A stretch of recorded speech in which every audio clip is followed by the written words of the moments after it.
dia, irmãos. Bom dia, Jorge. Bom dia. Nós estamos aqui hoje reunidos para mais uma escola dominical. Hoje nós recebemos um desafio, do nosso pastor, e está trazendo para os irmãos essa lição de número 7. E vamos procurar fazê-la fiel à nossa palavra. Por isso nós vamos começar então com uma oração e eu vou pedir para o Jorge então estar iniciando. Senhor Deus de amor, agradecidos ao Pai, estamos por mais uma vez, podemos aqui estudar a Tua Palavra, em especial agora na Escola Bíblica Dominical neste domingo, que o Senhor possa estar nos orientando, nos mostrando, ó Deus, a melhor forma de passarmos essa lição, e que os irmãos entendam a real mensagem que a Tua Palavra estará passando nesta manhã para nós. Fique conosco, nos abençoe, aumente a nossa fé mais em Ti, em nome de Jesus. Amém. Amém. Então, amados, o nosso texto básico da lição número 7 está em 1 João 3. Nós vamos ler do versículo 11 até o versículo 18. Quer ler? Ou eu leio? Leia que minha vista está mesmo com óculos. 1 João 3, do 11 ao 18. O amor aos irmãos e o ódio ao mundo. Porque a mensagem que ouviste desde o princípio é esta, que nos amemos uns aos outros, não segundo Caim, que era do maligno e assassinou a seu irmão. E por que assassinou? Porque as suas obras eram más e as de seu irmão justas. Irmãos, não vos maravilheis se o mundo vos odeia. Nós sabemos que já passamos da morte para a vida, porque amamos os irmãos. Aquele que não ama permanece na morte. Todo aquele que odeia seu irmão é assassino. Ora, vós sabeis que todo assassino não tem a vida eterna, permanente em si. Nisto conhecemos o amor, que Cristo deu a sua vida por nós e devemos dar a nossa vida pelos irmãos. Ora, aquele que possui recursos deste mundo e vir a seu irmão padecer necessidade e fechar-lhe o seu coração, como pode permanecer nele o amor de Deus? Filhinhos, não amemos de palavra nem de língua, mas de fato e de verdade. Amém? Amém. Amém. Então, esse é um texto que nos fala de atitude. E falar em atitude, queria comentar com você, Jorge, a respeito dessa pandemia.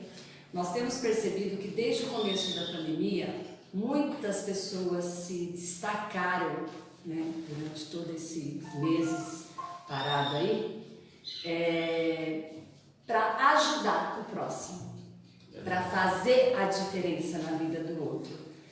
Nós temos várias coisas na internet que coloca lá no elevador, a fulana mora no apartamento tal e se dispõe a ajudar aquele que não pode sair de casa.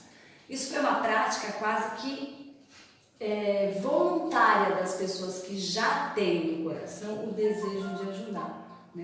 E é sobre isso que nós vamos falar hoje, sobre algo maior que a vida, que é a disposição que as pessoas têm de se doar em prol do outro. E é o que o texto nos fala, de tomar atitudes em prol de um bem maior. Então eu vou dar uma lida aqui na introdução e vamos começar a nossa lição. Momentos de grandes catástrofes são muito dolorosos, mas são relacionados a notáveis atos humanitários, como eu acabei de falar. Uma das maiores calamidades do século XX foi a Segunda Guerra Mundial. Em 1941, em uma prisão japonesa no norte da Índia, para onde eram levados prisioneiros aliados, a taxa de mortalidade era altíssima. Os prisioneiros eram torturados e tinham que trabalhar muito pesado para construir uma ferrovia que seria usada pelos japoneses na guerra. A tortura, o trabalho pesado e a alimentação escassa faziam com que houvesse diariamente mortos espalhados para todos os lados. Pode haver uma boa vida mesmo em circunstâncias tão horríveis? terríveis. Haverá algo maior que a vida que lhe possa lhe dar significado? A tentativa de sobreviver a qualquer custo não é suficiente para proporcionar uma boa vida, que só pode ser alcançada quando entregamos nossa vida em serviço dos outros para a promoção da verdade. O primeiro tópico vai falar que não há amor maior que este. E aqui nós vamos ver vários relatos de pessoas que realmente fizeram a diferença na vida do outro, de uma forma ou de outra. E como que a história se desenvolveu, mostrando que a partir de um ato altruísta você pode chegar a resultados positivos para muitas pessoas. Certo. O cuidado de 2 homens por um prisioneiro que estava prestes a morrer despertou no campo de concentração um forte sentimento de solidariedade que se espalhou rapidamente. Todo prisioneiro encontrava um camarada, que era parceiro, como você tinha visto. Né? Então nós vamos viver aqui situações de pessoas afins que se juntavam para poder sobreviver naquele ambiente de cárcere. Tá? O companheiro de Agnes, Angus MacGillivray, ficou extremamente doente. Todos achavam que ele ia morrer, mas Angus começou a dar toda a sua comida para o amigo. Cobriu-o com o único cobertor que tinha para protegê-lo da friagem à noite. Como resultado, o amigo Angus melhorou. Infelizmente, a fome tomou o próprio Angus. Um dia, o homem grande, forte, simplesmente tombou morto. Com sua vida, esse homem ilustrou o ensino de Jesus, que nós vamos achar lá em João 13, 34. Isso.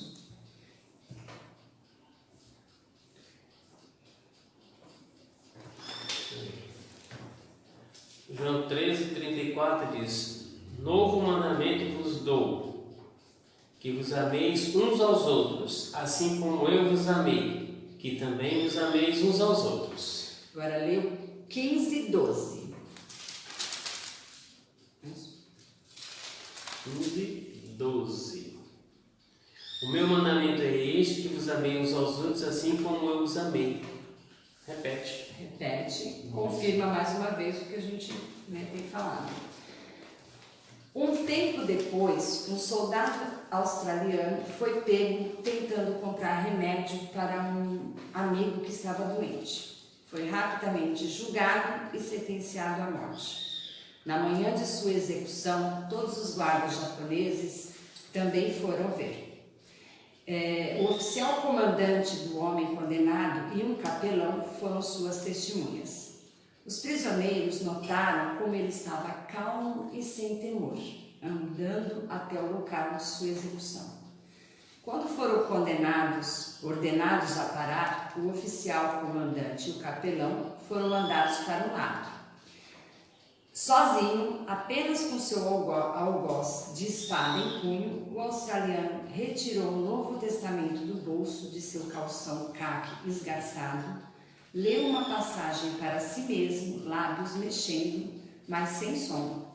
Terminada a leitura, devolveu ao bolso o Novo Testamento. Vendo o olhar perturbado do rosto do capelão, ele gritou: "Anime-se, não é tão ruim assim, eu estarei bem." Fez sinal para o seu algoz e baixou a cabeça, expondo o pescoço. A espada caiu com força.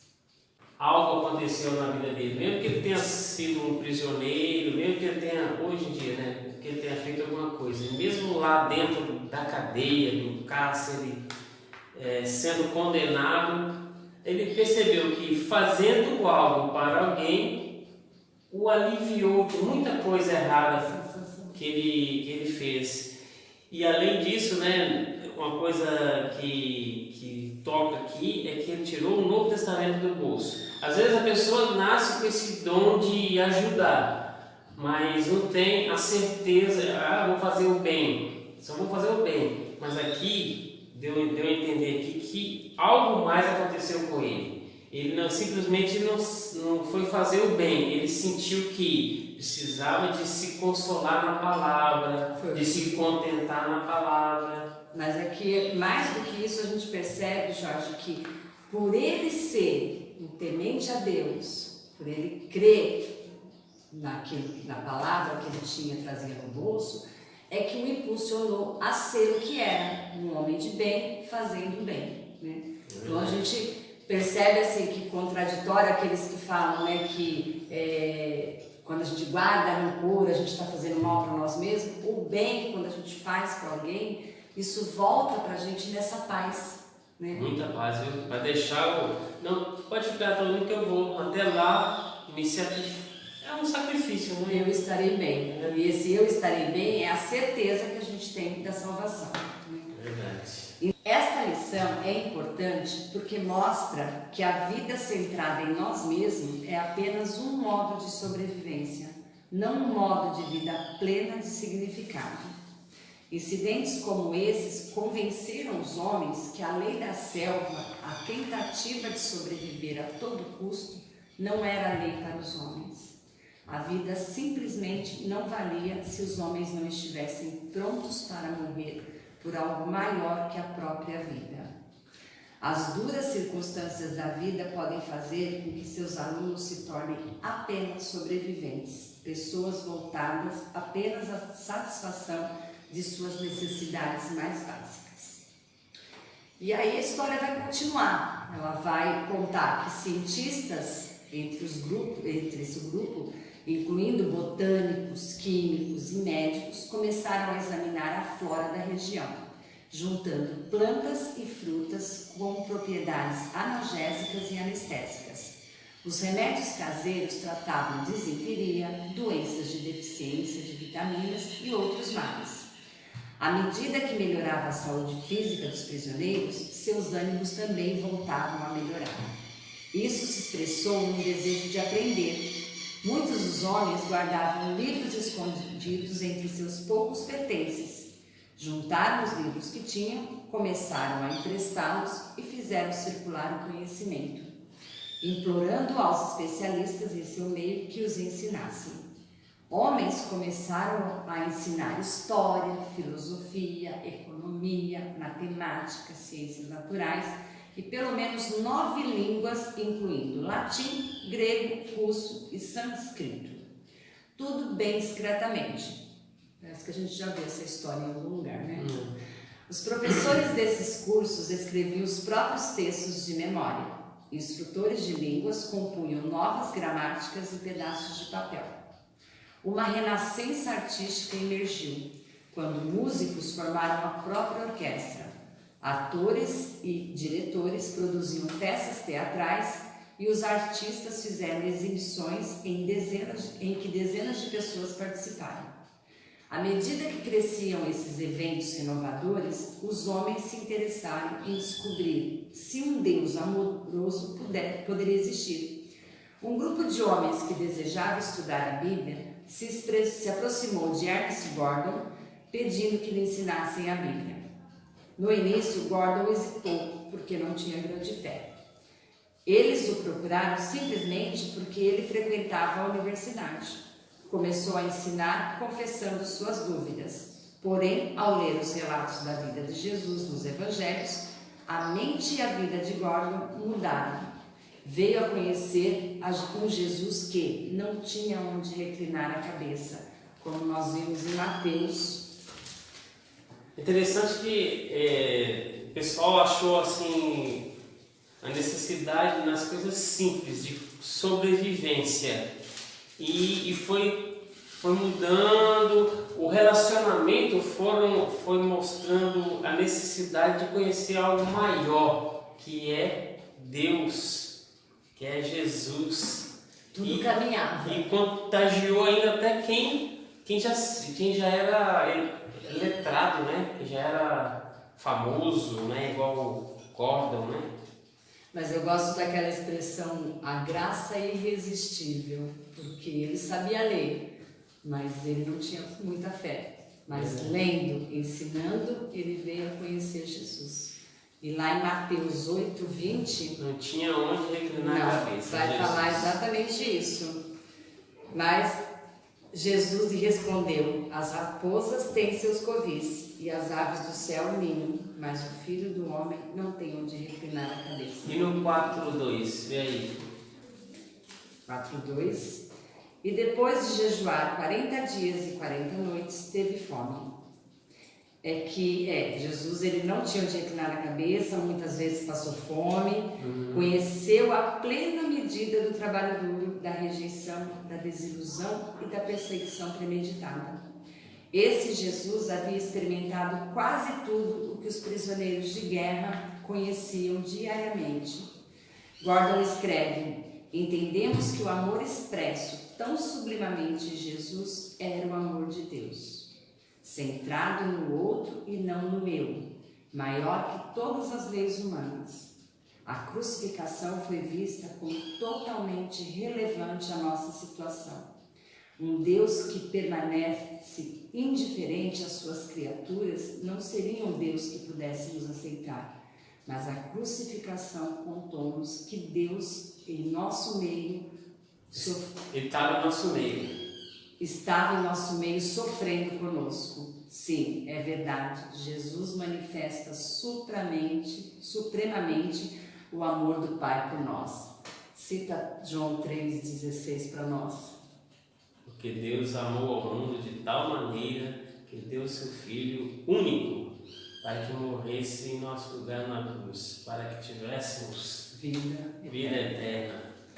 O sacrifício máximo de alguns prisioneiros, seguido pelos sacrifícios cotidianos de muitos, transformaram a vida de Chung Kai numa comunidade viva. O que você falou, né? No início, as pessoas foram se encontrando umas às outras e ajudando, e aquilo ali virou, em vez de um padecer diário, uma vida produtiva. Comunidade viva. Eles produziam alguma coisa, faziam que aquilo fosse menos dolorido do que inicialmente teria que ser, né? Ao invés de ficarem lá reclusos nas suas celas, quietinho no canto, só lamentando, murmurando, não, eles, vamos, já que estamos aqui, vamos melhorar o negócio aqui. E essa é uma ótima lição para aqueles que às vezes ficam em casa lamentando a sua vida, às vezes miserável, e não vai para casa do vizinho ver se o vizinho está precisando de alguma coisa, e às vezes no conversar com o vizinho ou de descobrir as necessidades do outro, você acaba suprindo as suas próprias necessidades interiores, que é o mais importante. Como no início você falou da pandemia aí, né? Que estamos vivendo nos momentos. Se a pessoa, se todo mundo realmente ficasse dentro das suas próprias casas, né? Temos belas lições, né? Tem gente que tira, né, lições maravilhosas, né? Você deu um exemplo seu mesmo, né? Que para você foi produtivo, né? Nessa pandemia. Para muitos foi produtivo. Eu tenho vários relatos de pessoas que diz que foi bom para eles. Mas já pensou se todos? Lógico que foi ruim para alguns, né? Mas isso é porque tinha que acontecer, estava já programado para acontecer com essas pessoas. Deus sabe de todas as coisas. Mas a gente não pode ficar de braços cruzados, só esperando. Esperando, por exemplo, se eu ficasse preso dentro da minha casa, esperando alguém batesse na minha porta, para perguntar se eu estou sentindo, se eu estou precisando de alguma coisa.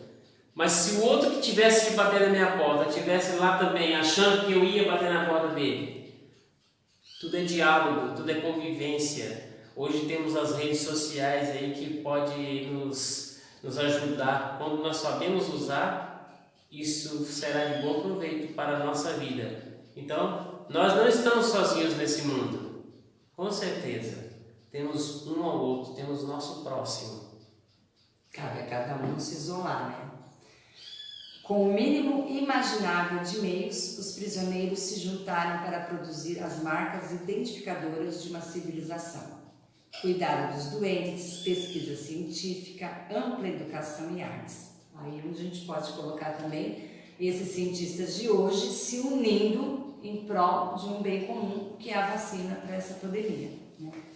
No final, viram que tudo o que realizavam originou-se na fé e voltada para a fé, mais uma vez ilustrando o ensino da Escritura, usando seus recursos para amar de verdade, que foi o nosso texto base. Primeira João? Não, primeira João. Básico.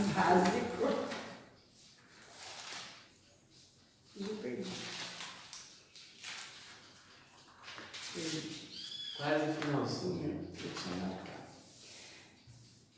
Agora, então ele que fala lá que os irmãos, né, que não se maravilhem com o mundo e que quem odeia o seu irmão é um assassino, e ele vai falar várias coisas a respeito disso, que é a atitude que o cristão tem que tomar de amor ao próximo. E como o próprio Deus pregou esse amor, nós temos a obrigação de praticá-lo diariamente na nossa vida. Tá? Porém, nada disso é possível sem um doar sacrificial, a base da cultura e do significado da vida. Amém. Então, meus irmãos, o ponto 2 aqui fala da minha vida pela sua. Mas com que propósito? Examinamos até aqui duas visões alternativas de vida boa. Uma a concebe como a isenção de restrições.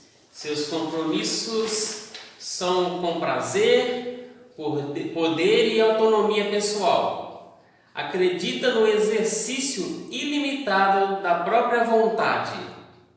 Uma boa vida, nessa perspectiva, pode se resumir em minha vontade, certa ou errada? Será que isso é certo? Vamos ver?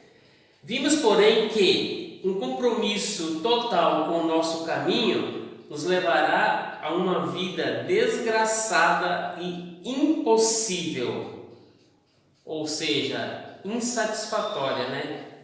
Não é satisfatório você ter uma vida vivendo só para você mesmo, independente, minha opinião é essa. É temporal, né? Assim. A gente costuma dizer que uma vida no mundo é temporal, tudo vai passar. Tudo vai passar, independente, tá certo ou tá errado, eu acho que é assim, a minha ideia é essa, independente do que você acha, viu, não? Mas é igual o nosso pastor sempre fala, né? O efeito Gabriel, eu nasci assim, eu cresci assim.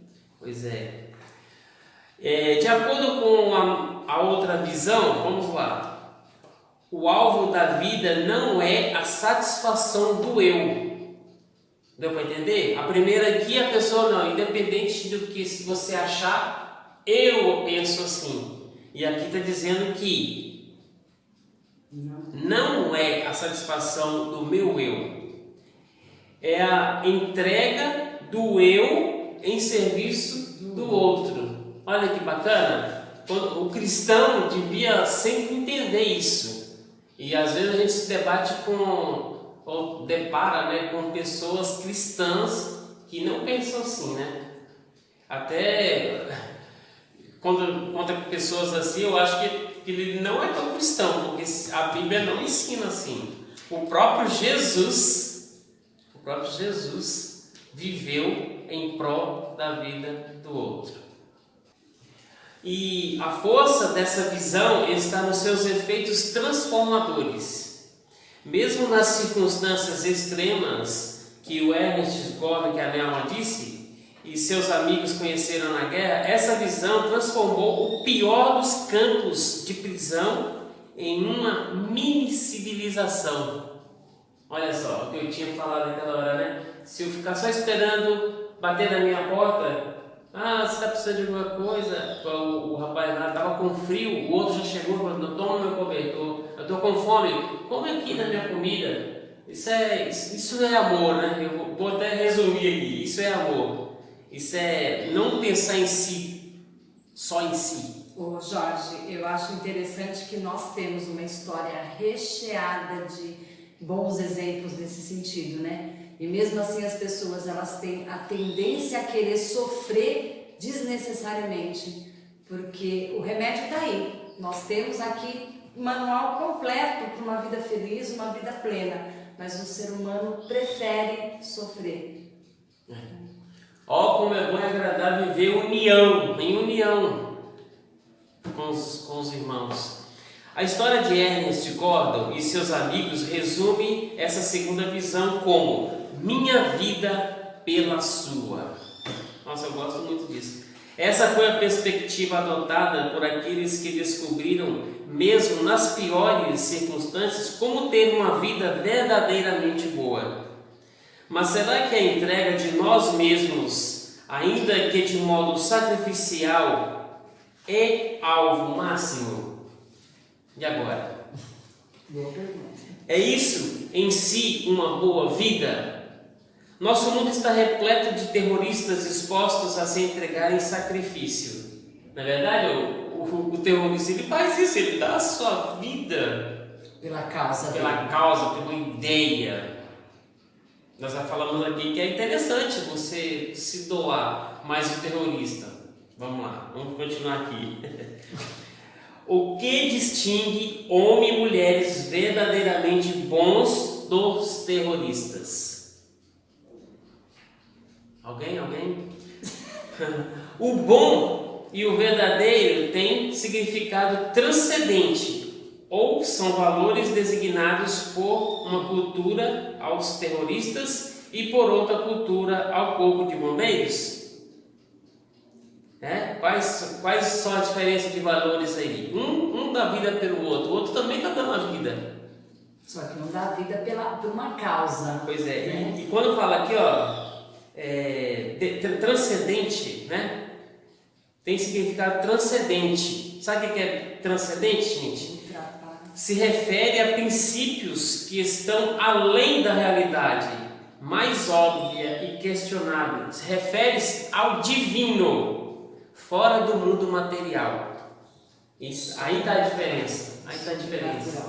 É dar a vida pelo outro, mas dessa forma, pensando no exemplo de Jesus, pensando no que Deus fez por nós, mandando Jesus morrer por nós. É aí que está a diferença. A Escritura afirma que podemos conhecer a verdade. Lá em João 8,32. E conhecereis a verdade, e a verdade vos libertará. E que a justiça pode ser determinada sem ser nas escrituras humanas de poder. Há uma verdade transcendente e podemos viver de acordo com essa verdade. Nosso sacrifício pelos outros só nos leva a parte do caminho. A pergunta mais importante é se aquilo pelo que nos sacrificamos é a verdade. Assim temos de nos perguntar, existe uma verdade a qual podemos conhecer? Se podemos conhecer a verdade, podemos ser fiéis a ela? Com a palavra verdade, não me refiro a uma das muitas formas possíveis de pensar nas coisas. Refiro-me à realidade, o modo como realmente são as coisas. Temos inclinação a achar que a verdade é negociável. Muitas pessoas acreditam que cada pessoa tem a própria ideia da verdade. Você tem a sua e eu tenho a minha, ok? A verdade, porém, é absoluta. A verdade é o que dá forma à realidade.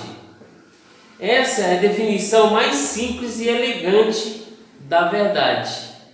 Precisamos buscar a realidade compartilhada por todos. O modo como a vida e o mundo realmente funcionam, a direção singular em que se encontra o verdadeiro norte.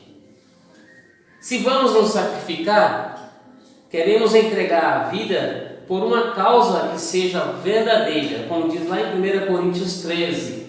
Aliás, um São quantos? É grande, né? Não é grande não. Mas é um texto muito rico e eu acho que vem a gente ler. Vamos ler esse texto aí. O amor é o dom supremo. Eu passo a mostrar-nos ainda um caminho sobremodo excelente. Ainda que eu fale a língua dos homens e dos anjos, se eu não tiver amor, Serei como bronze que soa ou como símbolo que retine.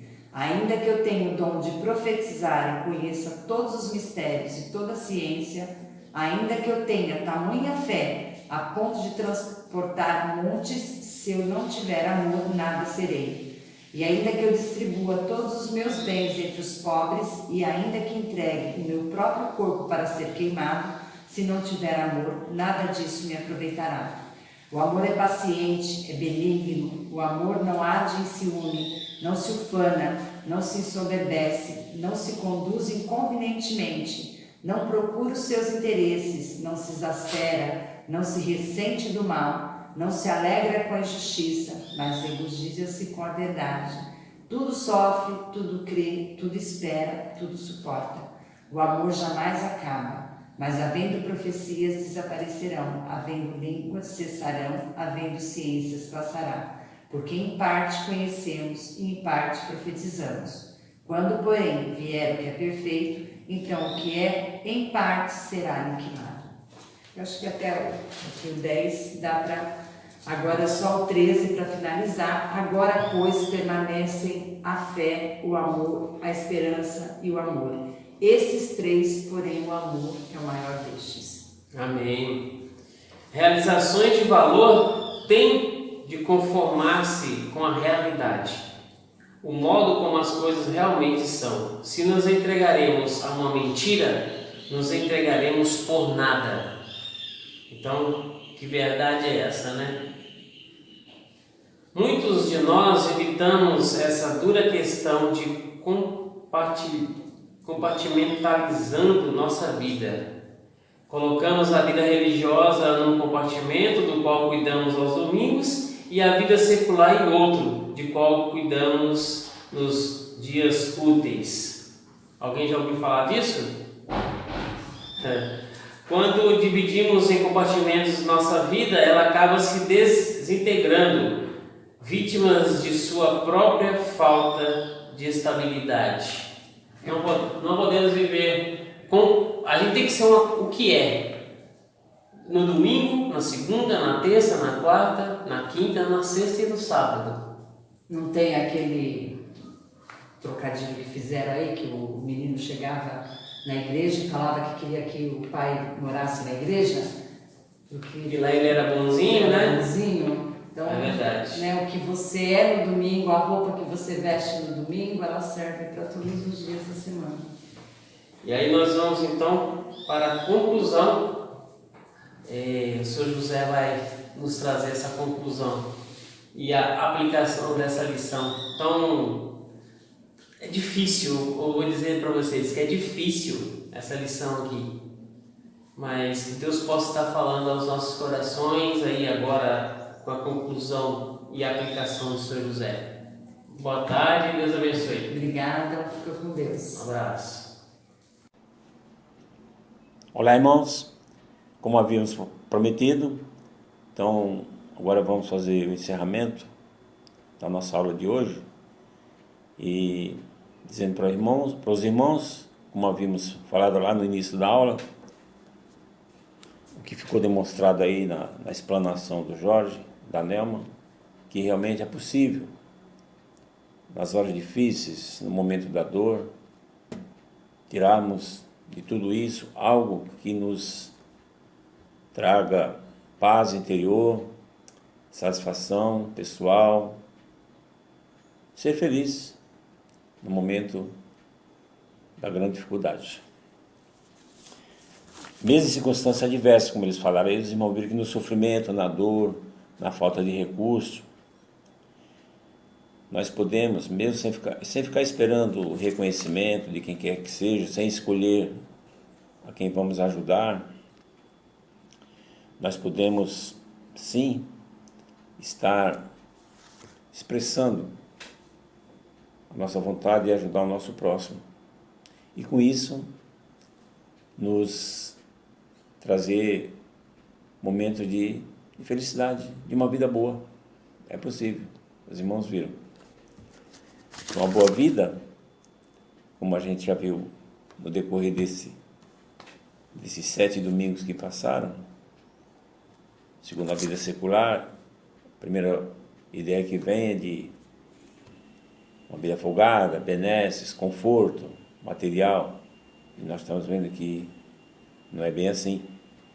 Uma boa vida é uma boa vida vivida